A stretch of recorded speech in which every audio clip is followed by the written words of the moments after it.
Rockefeller Center, the heart of Manhattan. You're looking down on the Midtown location of Studio 1A, the new and unique home of The Today Show. We're celebrating tonight on NBC, marking the opening of our new 49th Street Sidewalk studio, our window on the world. I'm Bryant Gumbel. And I'm Katie Couric, and we're headed tonight back to the future. 42 years ago, NBC invented a new form of television right down the street when Today opened shop behind a huge plate glass window.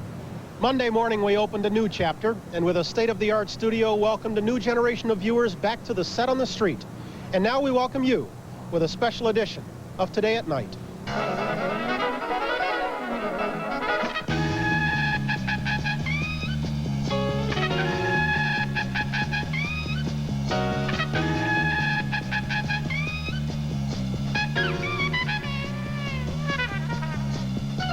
It's a special Today at Night. Join Bryant and Katie and the Today family with Oscar winner Tom Hanks, director Martin Scorsese, the creators of Law & Order, Picket Fences, and NYPD Blue, and a great new band, Collective Soul.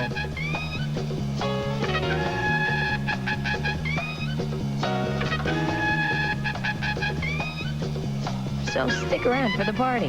Here's Bryant Gumbel. TV then and now. It's a theme we've been indulging in as we lug our cables, monitors, and cameras across the street and into another chapter of Today. Our long history provides us a special view of television because the Today Show grew up along with the medium itself. And so tonight we're going to share some thoughts and observations about where it might be going with people who work in front of the cameras and behind the scenes. Katie starts things off with a look at comedy. Thanks, Bryant. From Lucille Ball and Mary Tyler Moore to Edith Bunker and Murphy Brown, one place women have always had a voice is TV comedy. It never seems to matter what they're doing. The joke is watching them do it their way. By those standards, Lucy was definitely the Eleanor Roosevelt of the airwaves. What would you think of today's comedians? Well, three of them are with me tonight. Fran Drescher, the nanny. Jane Leaves, the daffy psychic therapist from Frasier. And Margaret Cho, who is defying all stereotypes with her own new show coming this fall, All-American Girl. And funny ladies all, welcome to you. Thanks so much for coming by to see us. Pleasure, and congratulations on your new studio. What do you think? Do you like it? I love it. I love it. And all the people out there. Hi. It's very trusting of you. I already checked it out. It's bulletproof. Hi. Hi. In that case, you can, you know, sure. or you can make all sorts of obscene gestures if you like, without consequence. Listen, we can't really have a discussion about women in TV comedy without bringing up the name, which I brought up twice, Lucille Ball. Fran, she was a real... Although I've never heard her be compared to Eleanor Roosevelt. That is a first, wasn't it? The first lady of TV, yes. Eleanor Roosevelt, I don't know. But she was a real role model for you, wasn't she? Yes, definitely, definitely. And Desilu Studios that her and her husband empired is really something that my husband and I really kind of have always looked at and wanted to emulate, and The Nanny is kind of the beginning of our dream being realized. Margaret, how about you? Did you have some role models growing up? Did you ever look at someone and say, I want to be just like her or him? Well, I have a lot of role models, but it's hard to sort of say. I mean, I didn't have any, like, Asian women out there. I mean, there were never really Asian women on television when I was growing up, except for... Mrs. Livingston. Yeah, it's usually Mr. Eddie's father. That was like, and, but, you know, she wasn't exactly a role model, because she wasn't, like, really there. I mean, there was Nancy Kwan, but she wasn't exactly, you know, somebody you would necessarily want to emulate, unless, you know, you're into bathing in pearls. That was like, that's her thing now.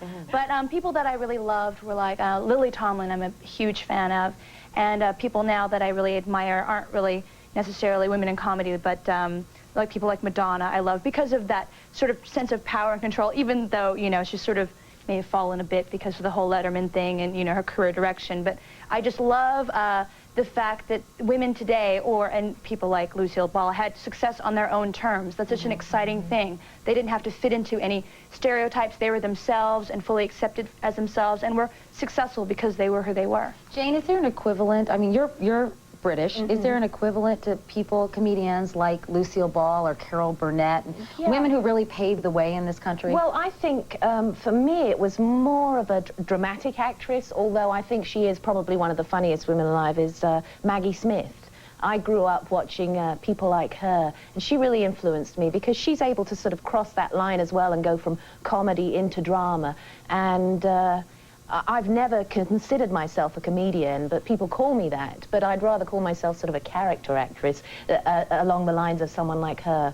People think you're really funny, though. You But I'm keep not. getting. You're not.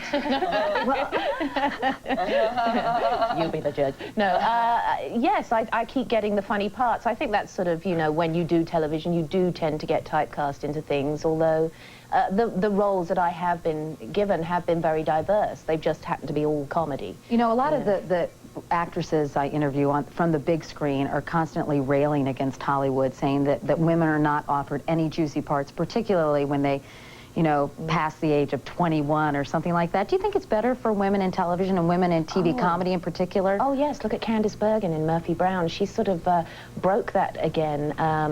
As you say, you know, with Mary Tyler Moore and Lucille Ball, these were all sort of old, except for Mary Tyler Moore, but Lucille Ball was sort of, she'd had her movie career and she went into television, and you are allowed to be a strong woman in television, and there are more women writers and producers and heads of shows. Do you think the roles of women in television are reflective of the roles of women in society? In other words, you know, we don't really see many Chrissies from Three's Company anymore on the small screen. We see sort of more powerful women. Don't you agree?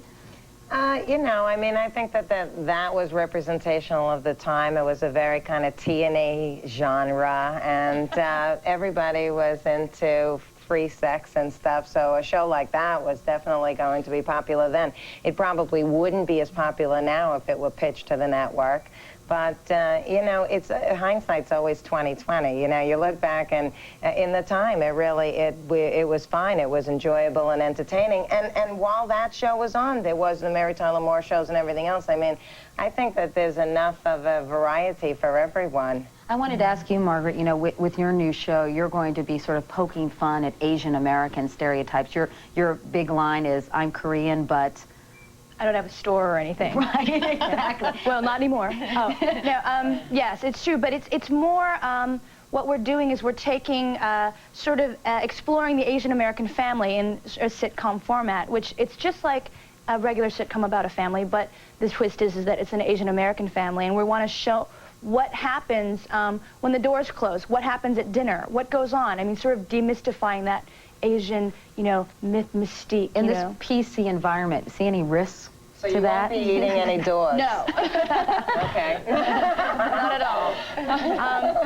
I don't necessarily see any PC risk just because I've been doing that in my stand-up for many years now. And, you know, I'm pretty much like the PC poster child, if there ever was one. I'm a woman, I'm, you know, an ethnic minority, I'm young. There's so many things, you know, that I see as being perfectly suitable for the new PC environment. Yeah, so if you can't poke fun, who can? Exactly. So real quickly, who do you think is the funniest woman on television? Oh, sorry. I didn't know that was such a tough question. Well, I want to say me. Fine, go ahead. You too. I'd say Fran Drescher too. Fran Drescher wins. Fran Drescher. You are so funny. Lucy, old Eleanor Roosevelt herself. She's still in reruns. Fran Drescher, Jane Lee's Margaret Cho. Thank you all so much for coming in to our block party tonight. Oh, thank you. And come back and see us. All right, good to see you all. Meanwhile, the next time you're in New York, stop by and give a wave to the folks back home. You'll be part of a Noble Today tradition, and it's way more fun than internet. That's what they tell me. Here are some young ball players from the Harlem, Greenwich Village, West Side, Inwood, and Peter Stuyvesant Little Leagues in New York City. In a moment, three masters of primetime. Then it's Tom Hanks on a special Today at night.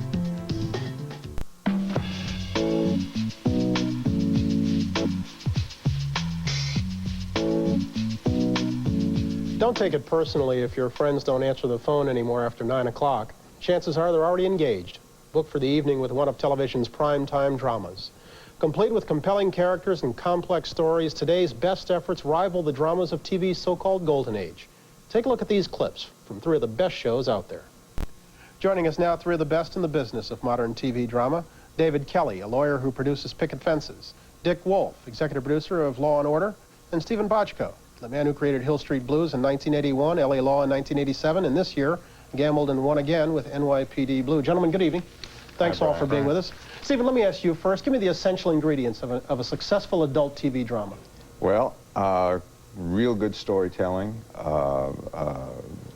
good complex characters, and certainly my bias is that I think you need a palette, an expanded palette in terms of broadcast standards, so that you can begin to approximate the reality that most viewers are very familiar with in movies. What's that mean, that you push the envelope? A little bit. You know, certainly we have not pushed it nearly as far as some folks have represented it as being pushed. I think if we were in movie theaters, we'd maybe be a PG-13. So I don't think we've really done quite as, you know. Dick, is that an essential ingredient as you said? Well, Steve and I have a slight difference in terms of the language, because I think that it's a shame to have what happened to him happen to him with the advertisers just because of language. I think that people do go to cable for certain things, but as we all know, every other word out of every real cop's mouth begins with F, so neither of us are really doing reality, but his is more heightened in a sense. I just think... You're saying they talk frankly. Frankly, exactly. Yes, yeah. gotcha. And all the time.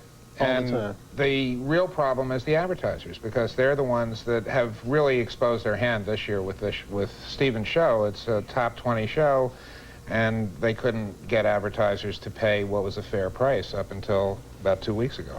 Yeah. David, you've admitted that your show isn't particularly groundbreaking. I'm not putting words in your mouth. That your show isn't particularly groundbreaking. That though your themes may be racy, your presentation is less so. Is that a matter of personal comfort, or is that a business decision? No, I think when we were creating the show, we were trying to find a vehicle to tell the stories that we wanted to tell. We weren't necessarily interested in shattering a threshold that hadn't been broken before.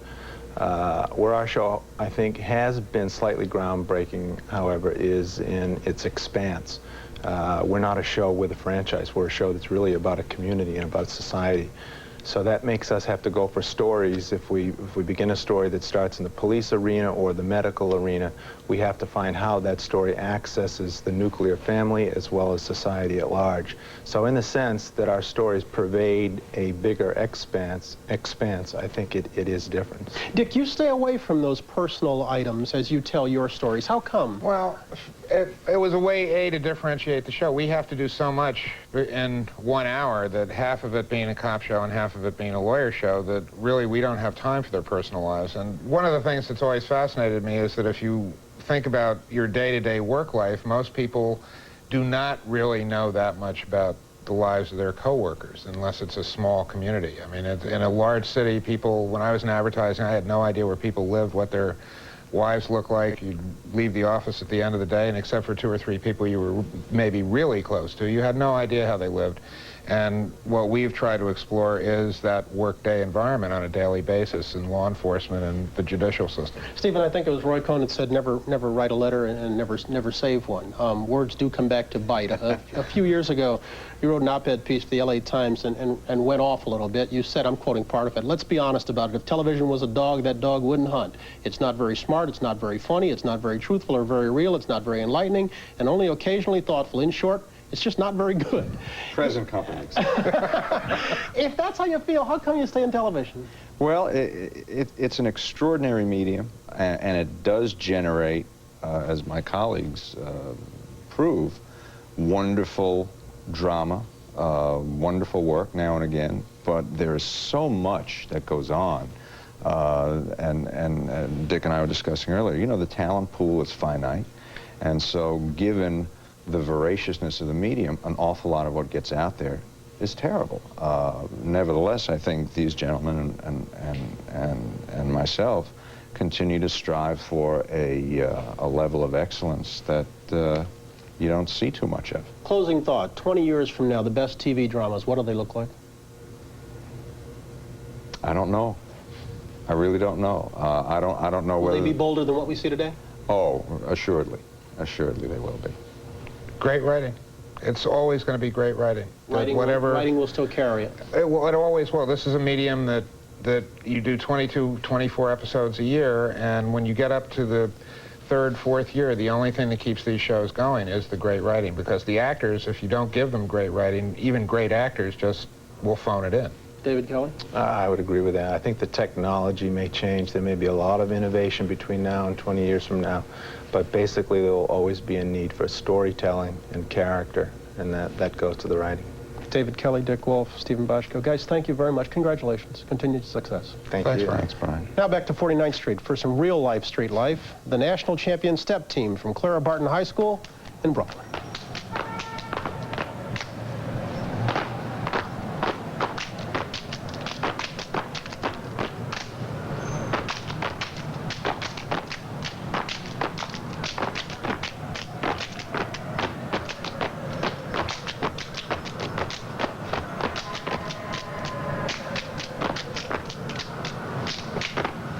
The music of collective soul. But first, director Martin Scorsese. This is a special edition of Today at Night.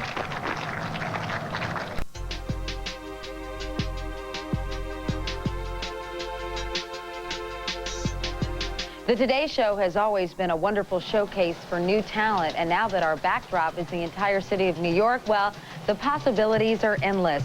Right behind me, you're watching the cast of Stomp. The 8-member performance group from England takes their inspiration from the sounds of the streets and anything else they can get their hands on.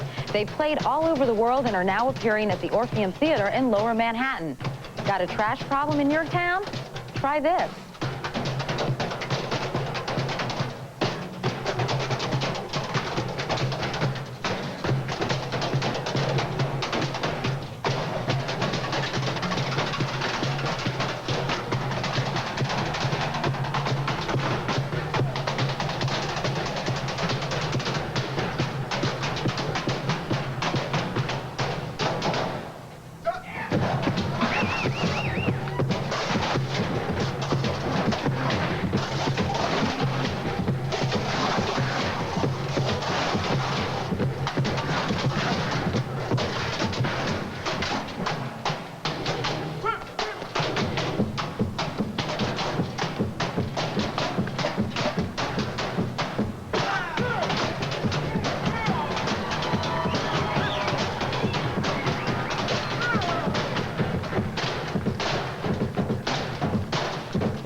That's only fantastic.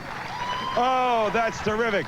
Luke Cresswell, fantastic. Thank you. The Stomp, and you've been wowing him for 7 months now at the Orpheum Theater off Broadway. Yeah. You've won every award in the world. Absolutely. And you were just a little kid in Brighton, England. I was a little kid in Brighton, England. Now, as a little kid in Brighton, England. It's big. That's big. Oh, a little bigger. Did you actually, when you were a kid, did you go back in your mother's kitchen and start banging on pots? And yeah, I banged everything. I banged the kitchen, table, pots, pans. She went mad. Banged your shit on the table? She bought me a bin.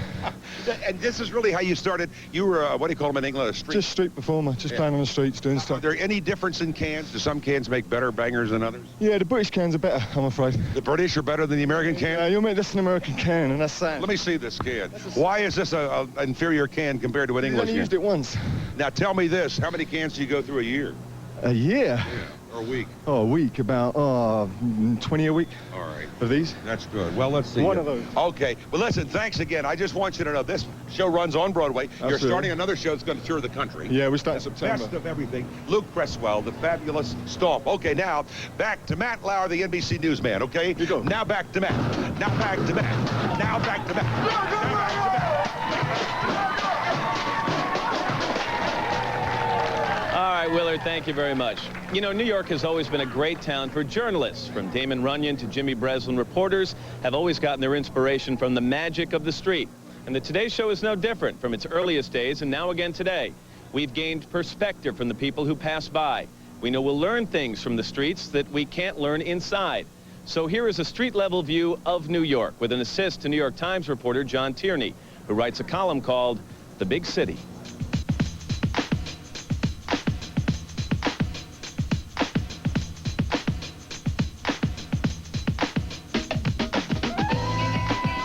There's nothing that has this kind of concentration of energy, of people, of ideas, all brought together in such a small space.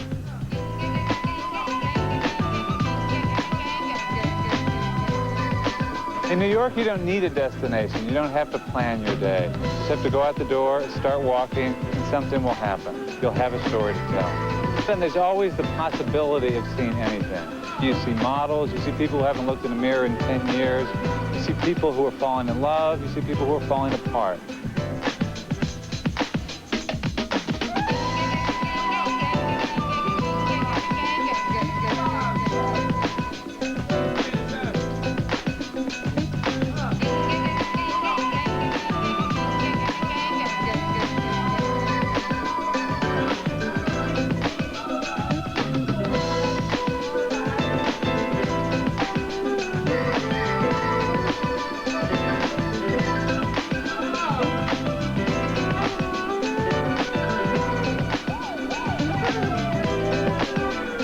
Basically, New Yorker, I think, doesn't personally believe that he is at the center of the world, but he has a feeling that it's probably somewhere within walking distance.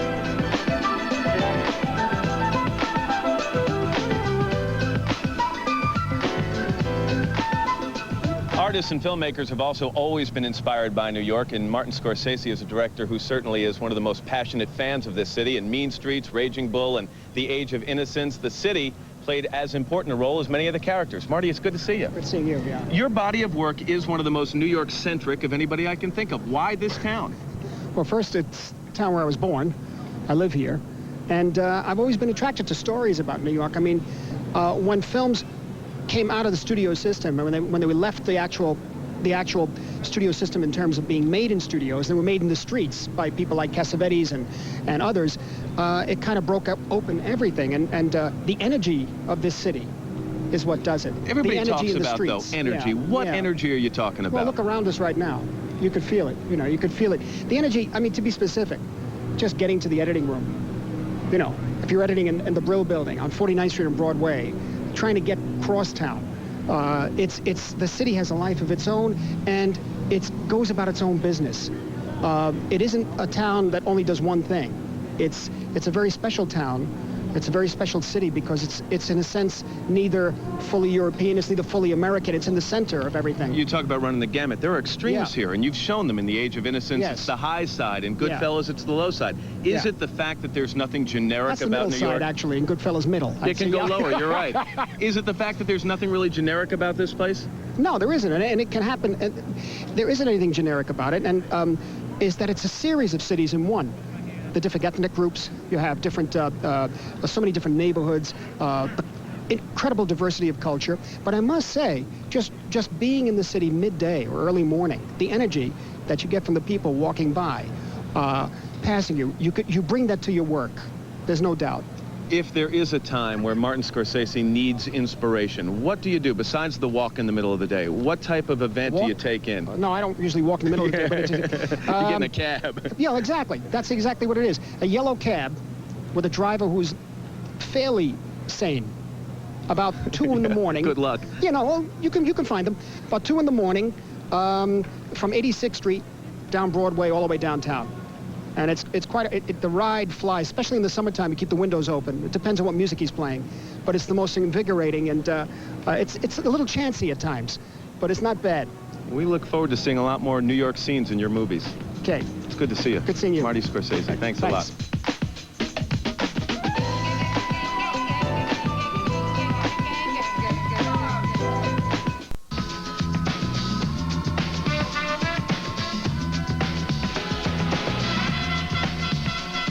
It's easy to understand why famous people put a lot of minions between themselves and the telephone. In the current TV climate, snagging celebrities has all the grace and manners of a big game hunt. Each week has its own big get, and for our show tonight, we asked our Mike Laird to engage in such a quest.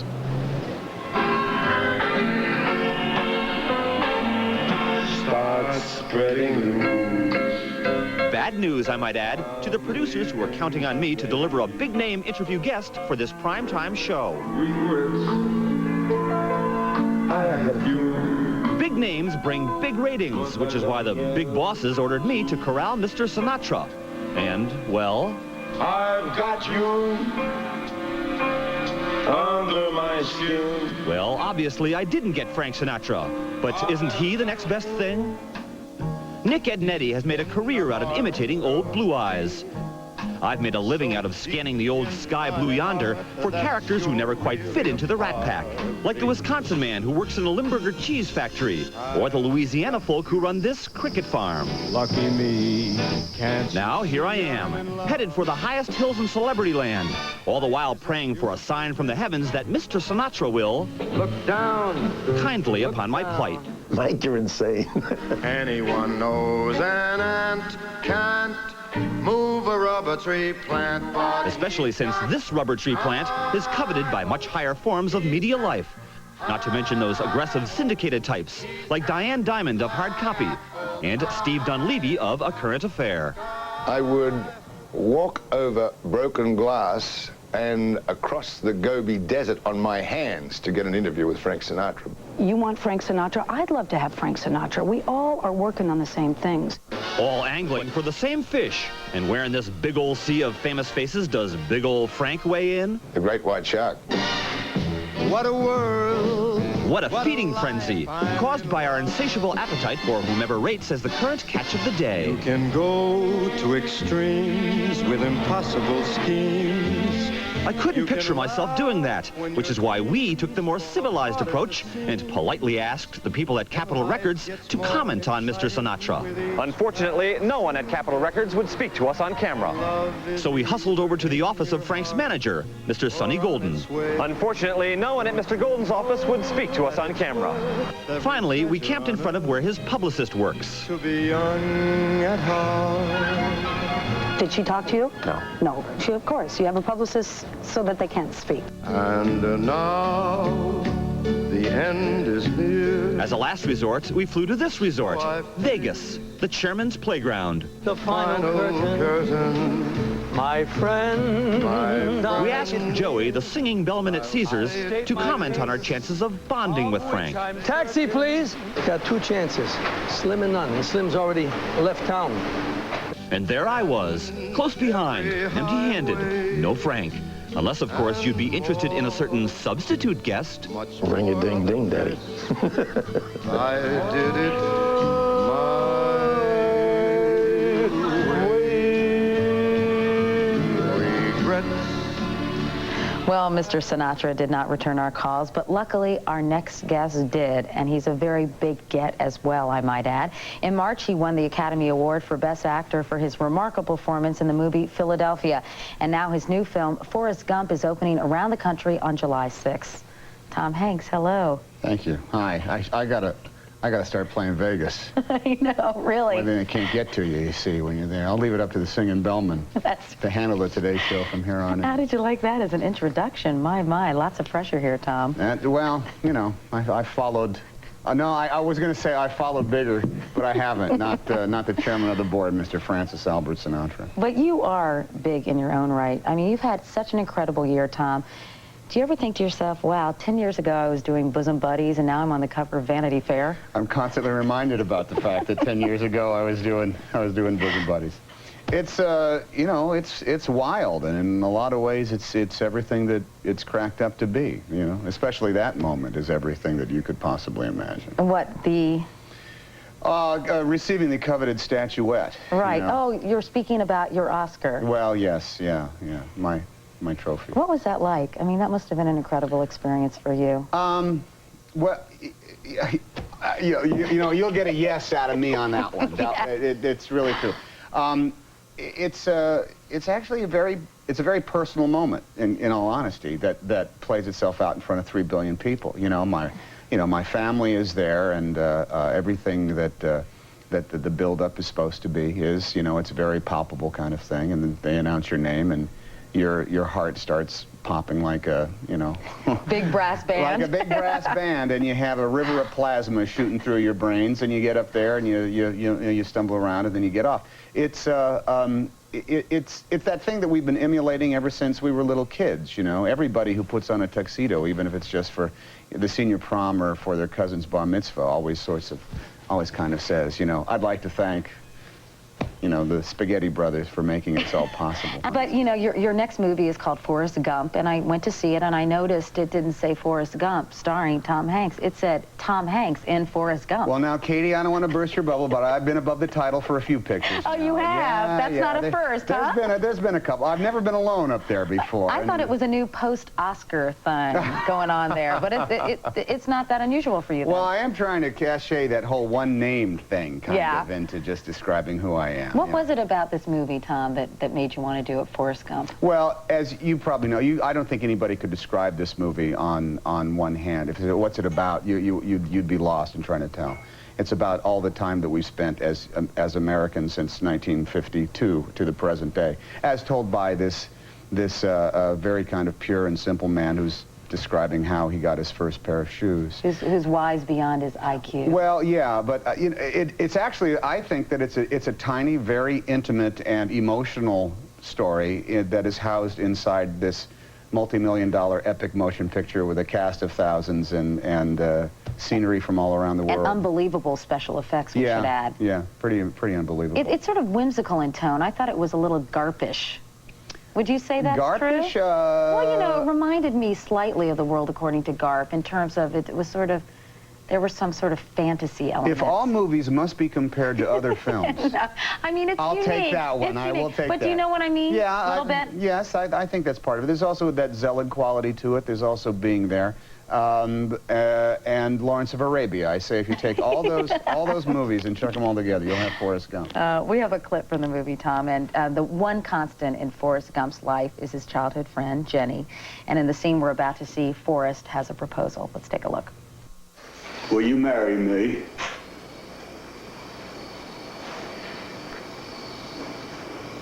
I'd make a good husband, Jenny. You would, Forrest. But you won't marry me. You don't want to marry me. Why don't you love me, Jenny?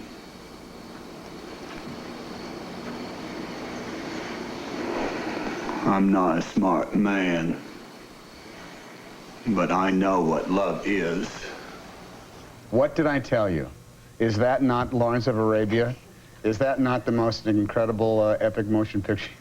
That was the first thought that came to my mind, Tom, as I was watching that clip. It's when by the time you get there, you've been through a lot with both I'm joking, but that you have been through a lot with both Forrest and Jenny, so that's. And really in some ways, that is the essence of Forrest. In some ways, well, if you know him. In fact, a lot of people have said, "What does your movie mean?" Which is always, I don't know. Jeep, what do you think? But I think the movie is about unconditional love. At the end of the day, after all we've been through, triumphs and tragedies, there's what's more important than that? Complete acceptance and love, L-O-V-E. I'll agree with that. Okay, all right, good. Let's, you know, we've got this great new studio, and as you can see, it's lovely. One of the advantages of the studio is that we have people. See, they're all waving. They're so America happy to see you, Tom. is literally at our That's right. At our this is our window on the world, and we actually have someone outside who wants to ask you a question. Well, here I am. If that's all right with you, we have Rita from Houston. Hi. Hi, Rita. Hi, Tom. Hi, Katie. How you doing? Great. How are you? Is it hot out there? Yes, it is now. It's very cool here in the studio. You look wonderful Well, in there. Thank you. So do you. You look great out there. Thank you. I wanted to ask you, Tom, I was really moved by your speech when you accepted the Oscars for the Philadelphia story. Has that influenced your decision on what roles you take now, as opposed to what you might have taken before that story? Well, in all honesty, Rita, no. In some ways, you have to completely disassociate yourself from the movie that you've just done, because you have to present something brand new and original. But at the same time, I think that the overall message and the attempt of Philadelphia to sort of record who we are as a people, who we are as Americans going through what we are right now, is something I try to do with all of my movies, no matter where they take place or when. Great. Hey, Rita, thanks for your question. Thank you. Do you feel a little like Larry King? I feel exactly like Larry King. Now, are you guys joking? Was Rita actually, like, in Sydney, Australia, talking to me over satellite? She was honestly right outside here, the building. Right outside the window. Look, oh, you there can she see is. Rita, for goodness sakes, Tom. Have a nice time in New York, Rita. I'm having a great time. I love the Big Apple. Okay. We'll keep that purse around your neck. That's it. Oh, there you go. All right. Very there smart. you go. What movie are you going to do now, next? Apollo 13, as a matter of fact. The story of the Apollo 13 space mission. I'll be spending some time down in Houston. That's right. Well, maybe you can go see Rita. Down there at the Manned Space Center. Yeah, I hope so. It's so great to meet you and continued success. And thanks so much for stopping by to see us tonight. It's great to be here tonight. Tonight. Yeah, good to see you. Thank Today, you very tonight. much. Thanks, Tom. And we'll be back after this. A look through our first window on the world when we come back. This weekend, Where'd he go? you can go to the zoo. I'm a banana. I'm losing my grip. Go for a dip. Go for a run. Are you always this stupid, or do you do this just to annoy me? Or you could sneak a peek at the funniest comedy of the year. We took a licking and kept on ticking. Baby's Day Out, rated PG. Special sneak preview, Saturday and Sunday. Check newspapers. Being married to a dentist, we're always getting free samples of toothpaste. But what do? I buy Mentadent. Introducing the Refill from Mentadent, the only fluoride toothpaste with baking soda and peroxide in a pump. This is great. You pop this out very simply. There's less plastic. You pop the new one in. It has the ingredients my husband feels are essential, and I save money. You know, Mentadent is accepted by the American Dental Association. My husband would never recommend a product that wasn't. Oh, it was devastating. It was the worst thing that ever happened to me. The worst. Got pregnant right away and lost the baby at 3 months. If you wait till the time is perfect, you'll never have a family, so we're just gonna do it now because now's the time. Okay.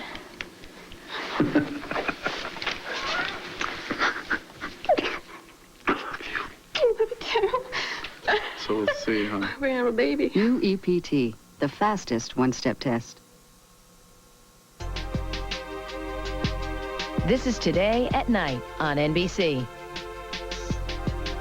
In this age of satellite technology, global access, and endless information sources, it's comforting to know there's still one place where you can look to get answers. Improving America's education system. That was the focus today. As Get close, get answers. NBC Nightly News with Tom Brokaw. Buy electronics and wait to pay. Buy an appliance, your bills delay. See you in September. See you when the summer's through. Sears won't bill you till September. So remember, Brand Central is for you. At Geo, we've thought a lot about safety. That's why Geo Prism comes with standard dual airbags and available anti-lock brakes. In addition, it's equipped with a rugged steel safety cage. You see, we not only want to make accidents easier to avoid, we also want to make them easier to walk away from. Get to know Geo Prism with Prism's affordable lease program. Visit your South Florida Chevy Geo team today. When doctors start the company that pays your medical bills, you can feel good about your health care. Because that company knows that a strong relationship with a personal physician will improve the quality of your health care. Physician Corporation of America works hard to build that relationship, to offer you the right doctors and the right benefits so you get the right health care. Physician Corporation of America. Healthcare solutions today. The Skinny on Dennis Quaid's Radical Diet on the next Entertainment Tonight.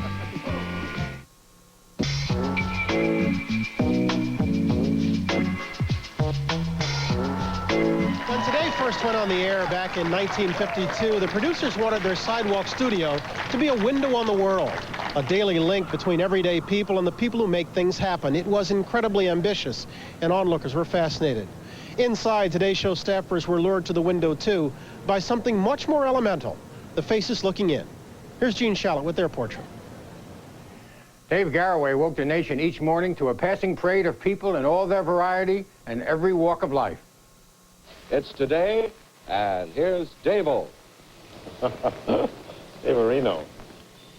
Just not only television at 7 o'clock in the morning, but live people, too. Look at all the kids who've come in from high schools which are out on Easter vacation out there. Every morning, the nation saw a wide swath of ordinary people. People on vacation. Conventional people. People on their way to work. People signing messages of love to folks back home. They were quizzical. They were playful.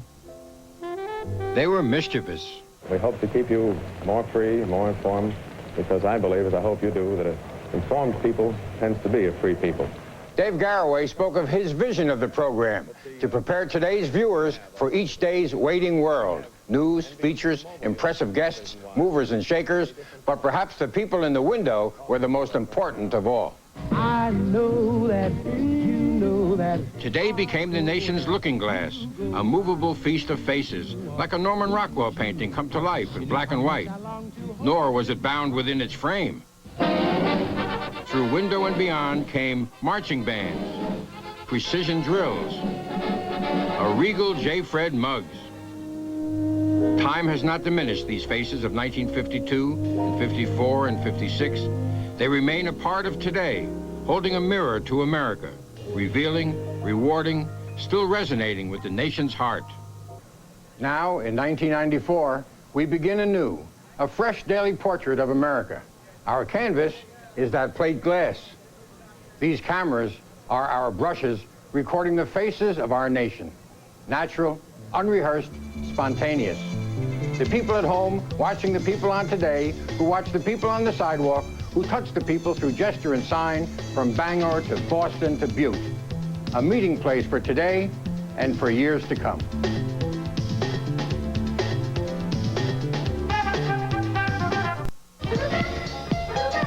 We have a mesmerizing view of Manhattan tonight, courtesy of the Gulf Oil Airship, which travels thousands of miles a year to cover a variety of special events around the nation.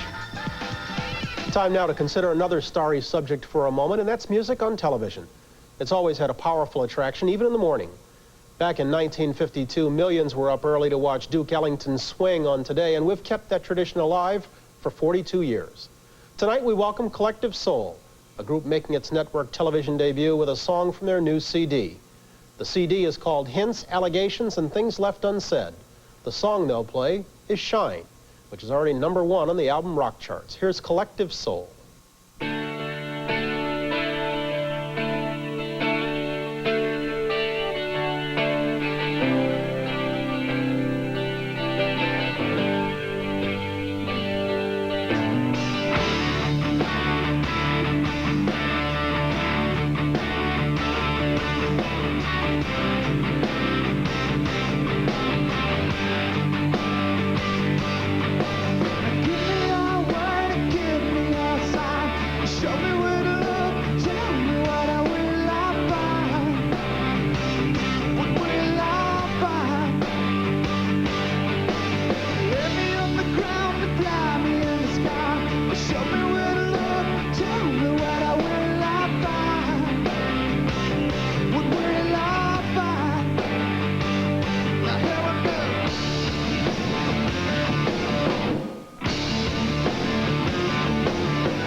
Will I be there?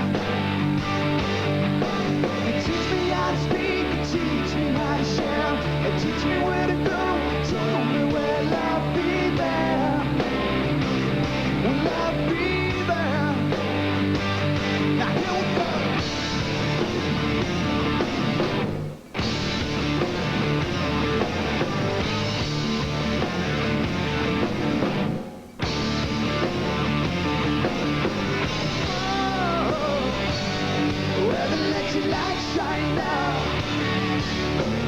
Whoa, heaven, let your light shine now. Whoa, heaven, let your light shine now. Whoa, heaven, let your light shine now.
Thanks very much, Collective Soul, and thanks to all of our guests tonight for being with us. And remember, we do this every weekday morning, so join us from 7 to